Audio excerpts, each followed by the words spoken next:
Welcome to season 4, if you can believe it, of So You're Ready to Date. We are so excited to have you back for another exciting season of episodes. Uh, we try really hard to make sure that we're finding content and topics that are on top of everybody's brain, but hopefully something that maybe in some small part you can relate to. And that is definitely something that today's topic I related to hardcore. I'm wanting to talk about, is my relationship normal?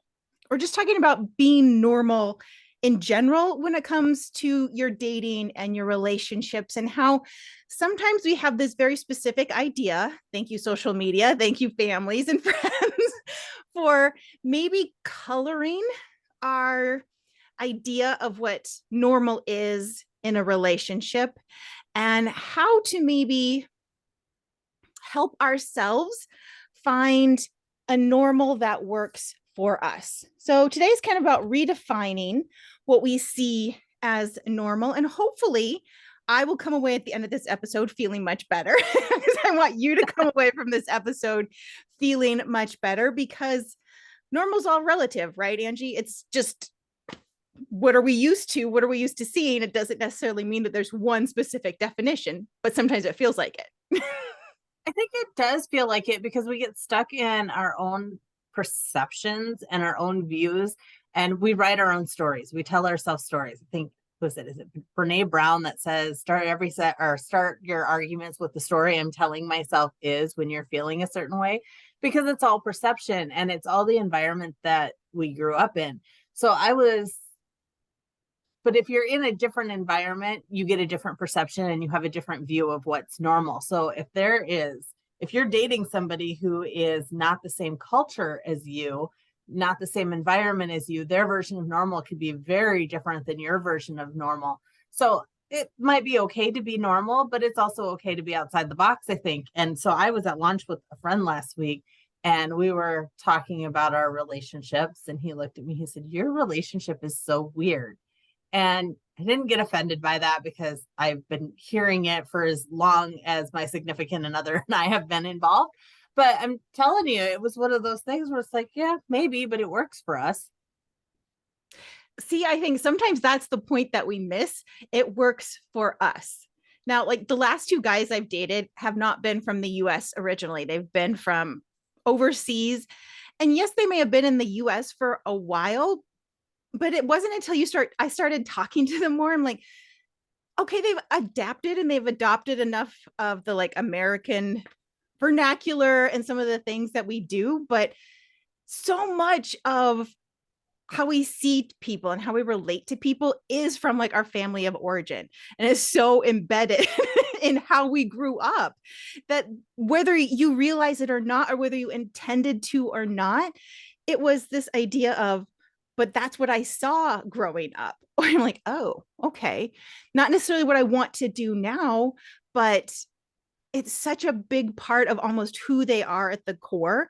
And that's a big part of who I am at the core too, is this person who grew up with, very heterosexual norms. I had a mom and a dad. They were married for a whole lot of years. This is how you do life. And there was this checklist that I was supposed to hit in relationships. And then that doesn't happen. And you're like, what is wrong? Where did I miss all of this? And so coming to this place where, how can you start to figure out what might be normal for you?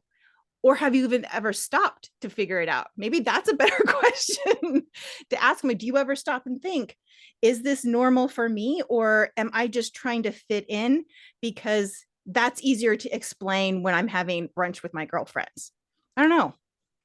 Well, so I think back to when I went through my uncoupling process a while back, and I have plenty of friends who have gone through a divorce, that have uncoupled, broken up, all of that. And I have never once had a negative thought about any of them. Like, go do that.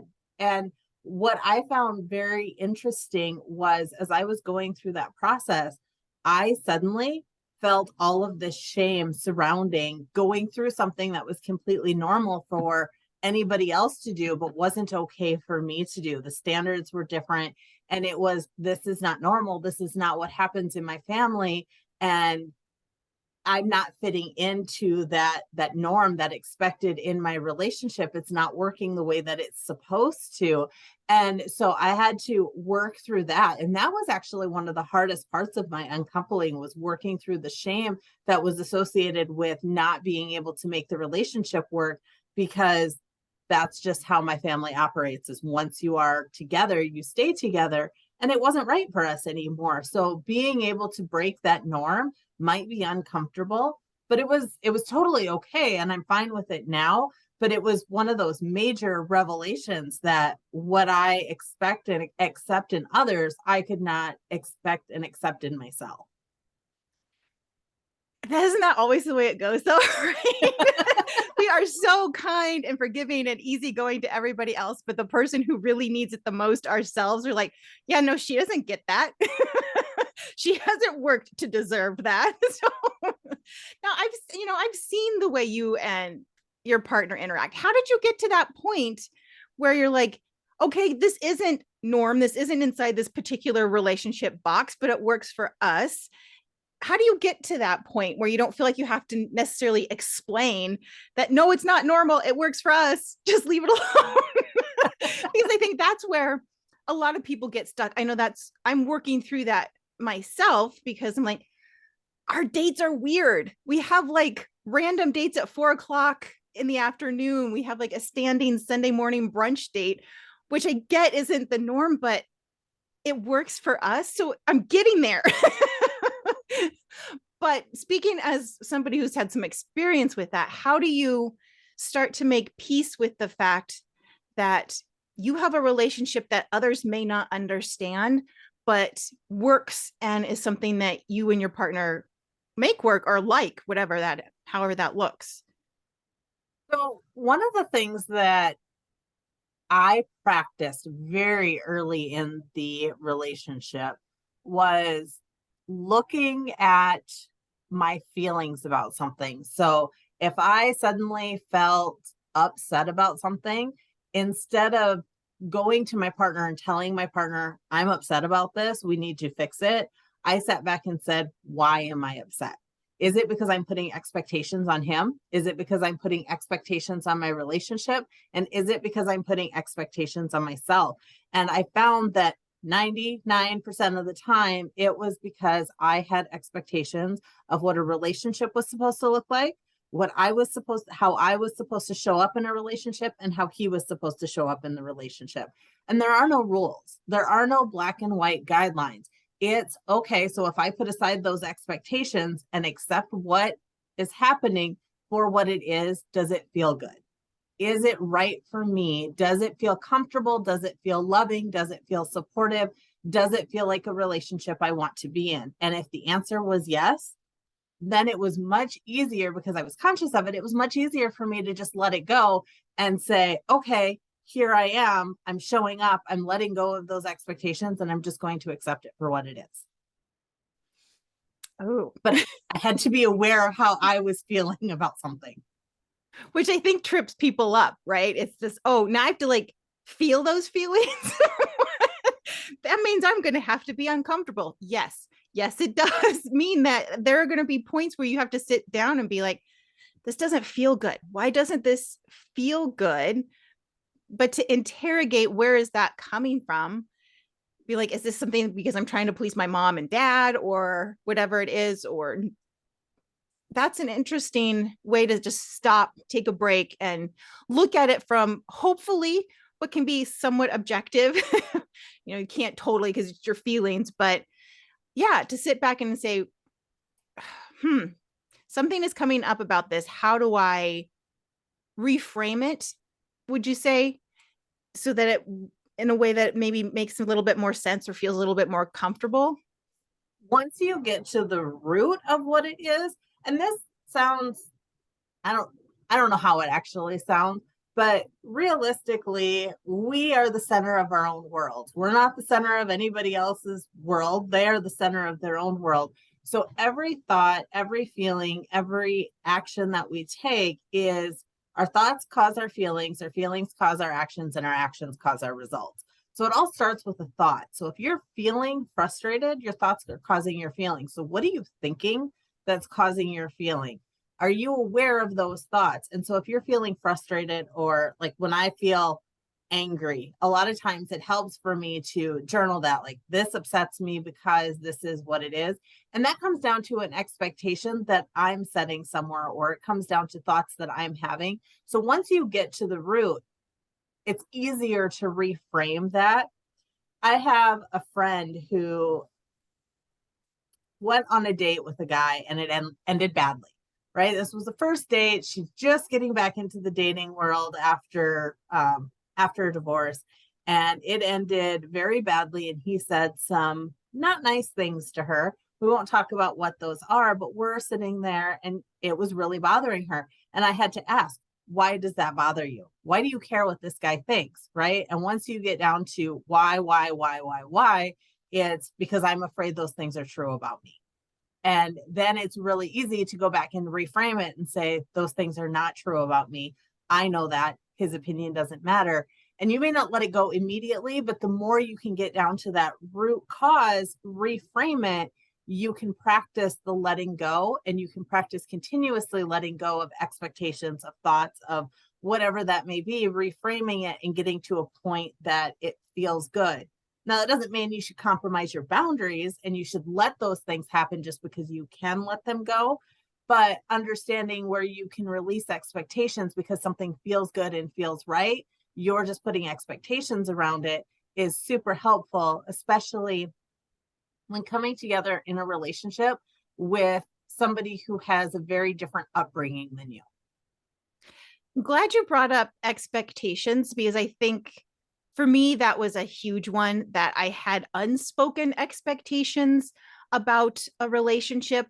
And in having this conversation with the guy I'm seeing now, I had very like, this is what it was supposed to look like. And then once we started talking, I realized that if it's not throwing anything in my schedule, it works in my schedule, but he's way more relaxed when we can have these moments that work for him, that work for me. And I'm like, why am I trying to force something where he would always be watching the clock? He wouldn't be able to relax and enjoy the time we're spending together, when yes, it might feel different, but we're both relaxed. We both get to have fun. We both get to chill. We do whatever we end up doing. I'm like, oh, so it's working for us. I get to see the best side of him because he's not stressed. Like, I really should be doing this project. And then talking about, how we see our schedules moving forward. He's got big work projects and a couple of things he's doing. So there's also this idea that it's not forever. And I think sometimes that's where it gets stuck. We're like, oh, this is where we are now. This is where we're always going to be. No. Once he gets a little bit of pressure relieved on some work projects, once I get a few things kicking off the ground in my business, then we'll have some space to maybe feel like we're doing stuff on a Saturday night. But what if it works better for us on a Wednesday night, when maybe it's less crowded to be at a movie theater or to make reservations somewhere? And this idea that, I think for me, it comes down to this feeling of like right and wrong. There's this right way that you do the relationship, and then there's the less right, maybe not necessarily wrong, but this idea that it's very black and white, and coming to a better realization that there's a lot of gray area here. There's a lot of room to experiment and to find the different ways that might feel good for you, but don't look normal, quote unquote, to others on the outside. And so some of it has to be maybe growing a thick skin and being just like, I don't care if you think this is weird. I get to enjoy the hour and a half we get here, or the half day we have here. I get to really enjoy that time because I know we can give each other our full and undivided attention. And learning to tune out the everybody else who probably has an opinion on how you should be doing this, right, wrong, or somewhere in between. Right, for sure. It's and sometimes that's easier said than done, I know. So have you found any steps, because you've been tuning out a lot of stuff for a long time. We all have in our lives. So have you found any really good ways to tune out all those people who are in your ear telling you that you're not meeting your checklist? Honestly, it was having an honest conversation with my partner. It was just being like, hey, this bothers me. I'm not entirely sure where your thoughts are on this. And yeah, it's been having sometimes those slightly uncomfortable, but expectation conversations. Like, what do you expect out of this relationship? Because this is kind of what I was thinking. But if that's not where you are, okay, then we're going to have to adjust that. And sometimes it has been, talking to the people who understand, where, you have been one of those people who have given me perspective when I get into that place of everything is weird and this is not right and this is not normal. And it's been like, okay, is it though? In the grand scheme of things, is it that weird? No, not really. But coming from a place of like, I've not been in a relationship for quite a while now. So I think some of it was like those growing pains of going from singlehood and not having to give two flying flips about my schedule or who I was checking in with. And then all of a sudden you have this other person whose needs you're trying to take into consideration. I think sometimes that can throw the balance off as well, because we're still trying to figure out, yes, we're committed and yes, we want to do this thing, but we've both been kind of single for a little bit. And so now it's getting used to, oh, there's somebody I should check in with. Oh, there's somebody I want to see on a regular basis. And how do we make that happen in a way that doesn't totally upend our schedule and get us behind or get us in trouble with work or whatever we're doing? And it's one of those really hard practices where you just have to be honest with yourself. I'm like, am I committed enough to this? Is this important enough that I can ignore everybody else and just let it be what it needs to be? And making sure your person is on the same page, because that has helped me, knowing that he is definitely behind all of this. He's, committed to what we're doing and wants to see me as much as I want to see him in whatever way we can. And that has helped the security aspect of feeling like our normal is okay because it's our normal. Yes, I like that. I like that because is there really such thing as normal? I think normal, again, going back to what we were talking about at the beginning, I think normal is a perspective, right? If we were in France, normal would look different than it does in America. If we were in Spain, normal would look different than if we were in India.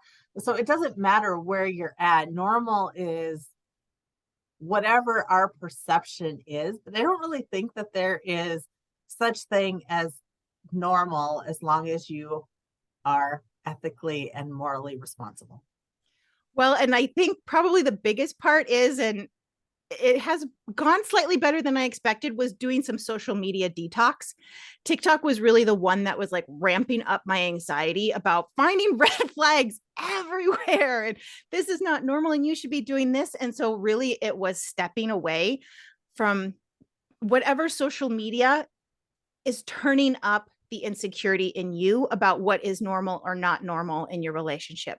And I've noticed a huge difference in the fact that I haven't been on TikTok probably for right around an hour in the last 3 days total. So it's made a huge difference in my mindset. And so I think that is a big step that anybody should take, because that's our biggest influence, right? That's what we're doing when we're on the toilet, when we're sitting in the restaurant waiting for somebody to come back from the bar. When you're bored and you don't know what to do, you pick up your phone. And so I think some of it has to be putting my phone down, finding other ways to keep myself busy, and keeping those lines of communication open with not only the person you're in a relationship with, but other people who can support you as you're working through and figuring out what feels good for you inside a relationship. I love that. I do think that people on TikTok, sometimes those relationship people have valid points, but we are humans and we are often fear driven. We want to avoid pain. And so what sells and what gets views and what gets put in front of us is all of the negative stuff, because we are not as drawn to what feels good from the get-go, right? We're in that fight or flight, trying to make sure that we're not putting ourselves in danger. So I think detoxing from that social media and finding those positive things, that's kind of why I like to talk about accepting what is, right? You have to watch your boundaries and you have to do all of that. But are you having fun? Are you bringing fun into your relationship? And even when we're talking to all of our listeners out there, just talking about more of the positive sides and figuring out and decoding how you're feeling about things to bring that positive piece to the relationship is so important, because I do think that the influence that we get is all about finding the red flags instead of looking for the green flags and knowing that you have a good one. And everybody, I don't care who you are, there's red flags in everybody. Are you a workaholic? Oh, red flag. Are you leaving your shoes on when you walk through my living room, which is what my ex-husband did the first night I met him, was leaving his shoes on, walking through my living room and tracking snow in the house. That's a red flag. I shouldn't do that. Well, we were married for 12 years and yeah, it didn't work out, but it was a relationship that lasted 12 years. I would consider that a success. Right, exactly. And I think you're like you said, our brain is always going to look for the negative first. We're just kind of conditioned for that. I think it's part of that like leftover survival stuff where you had to look for the negative, because if you weren't aware of the big beast that was trying to eat you, then you die. So I think we have all these remnants that we don't know where they come from. But it's been a series for me where, like you said, trying to find more green flags than red flags. I know there are going to be things at some point that I do that annoy him. I am fully aware that at some point he is going to annoy me, but I can't let this idea that somebody else had this experience with a completely different person color an experience that may be slightly tangentially related to sort of kind of the same thing. And now all of a sudden, I'm sure he's cheating. He's got 3 different families and I'm like the 4th side chick or whatever. So then all of a sudden it just like builds and builds and builds. And I realized a big part of it was this need for constant validation. So if he wasn't texting back fast enough and he wasn't replying back in this way that I thought and expected, then that kind of set the tone for my whole day. And so some of it was going inside, going internally again and being like, okay, like the story thing. What story am I telling that feels like, because it took him an hour and a half to text back, am I telling myself in my brain? And I had a conversation with a friend the other day that they're like, you shouldn't text any, if you won't, you should, let me see if I can figure out how to say this right, that texting should be something like simple. No big conversations should ever happen over a text.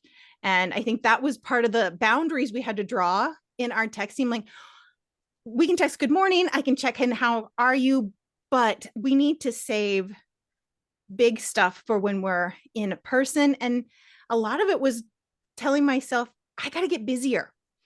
If I have too much time to sit around and wonder why he's not texting back, I am not busy enough.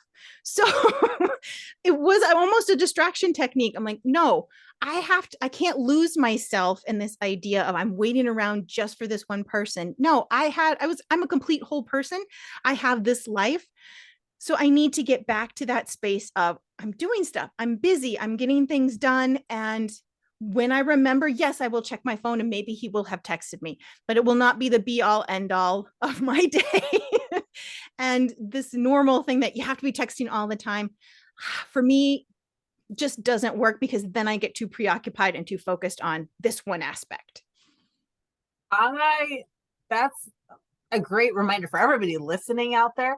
But I know that was something in the very beginning. We did text a lot, but it was, even though I wanted to spend all my time with him and he wanted to spend all of his time with me, and we wanted to stay up till 2:00 in the morning texting, it was a practice of discipline saying that's not the right path for our relationship.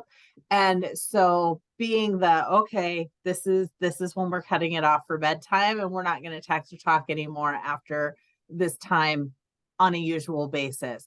Or drawing that line and saying, okay, this is the time that we're spending apart because I need my me time and you need your you time because we're both introverts. So really having those defined boundaries of when we were still going to be ourselves and when we were still going to live our life really helped take our relationship, to slow down that relationship and really give us time to determine if it was a relationship that we wanted to be in and that it felt good, and gave us breathing room to think.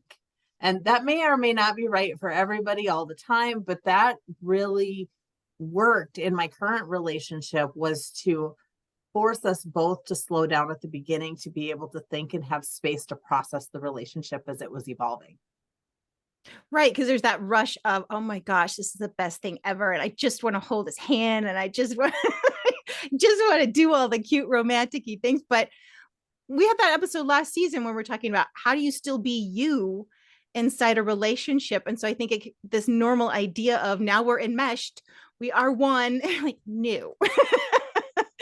So yeah, it was not necessarily pumping the brakes, but it was for me coming back to this space of, you are a complete and whole person and a human being.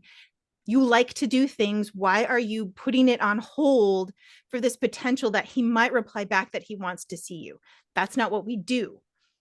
We can say, hey, I would love to, I got this thing I can. So my job is not to be available 24/7. So sometimes that was a reminder to me of like, okay, I got to step back. I got to take a break. I got to go out and do these things. It may mean that we spend a little shorter amount of time, but like, I don't know that he thinks about that when he has to go. So I think that's part of it, where it's like, oh, he knows that he has to leave at noon because he has things he got to do in the afternoon. So why is it any different that I have something that I have to do at 1:00 and say, okay, we have to cut this off at 12:30? So I think there's this idea, like we said in the beginning, it works for them and it's okay for them, but it's not okay for me. So coming back to this space of giving myself permission to be like, I have this life. There were things I wanted to do before you came along. There will be things to do I wanted to do if this doesn't work and you're gone. But I don't want to be in this space of not knowing who I am and just becoming this relationship person. No, you liked me because I wanted to do fun and exciting things and I was adventurous. So I'm going to keep doing that. So Oh, you said something that I think is super. My responsibility is not to be available 24/7 for this relationship. I like that. I think that is a motto that many people can accept and can implement in a relationship when they're first starting. Because it's so true. That is not your job. It's not my job. It's not my job to be available 24/7 for this relationship. It's my job to be an equal partner in this relationship. It is my job to make time and space for this relationship if I want to, when I want to, but it is not my job to drop everything and be available 24/7 for this relationship. You're right. Still a whole person, still have a life. I'm still going to live my life. As much as my partner wants to join me in those endeavors and those adventures, he is free to do so, just like I am in his life and what he is doing. But I don't have to stop doing the things that I enjoy just because he doesn't enjoy them or can't do them with me. exactly. Because again, I want to have stuff to talk about. And if we're together 24/7, we will not have stuff to talk about. So That is very, very true. And so I think we dug really deep on this. Like, is this normal? And permission granted, no matter what it is, permission granted. Permission granted to be abnormal, permission granted to be normal, permission granted to be in a relationship, permission granted to not be in a relationship, whatever that looks like. is everybody consenting and on the same page and in agreement? That's what you need. Awesome sauce. You got it. Way to go. Yes, I love it. I love it. So welcome back to season 4. Thank you for joining us and tuning in. We really appreciate all of your support and you listening. And if you have any comments or any topics that you would like us to hit this season, please feel free to drop us a line at soyou'readytodate@gmail.com. And we will be back next week with another great topic to continue going with season 4.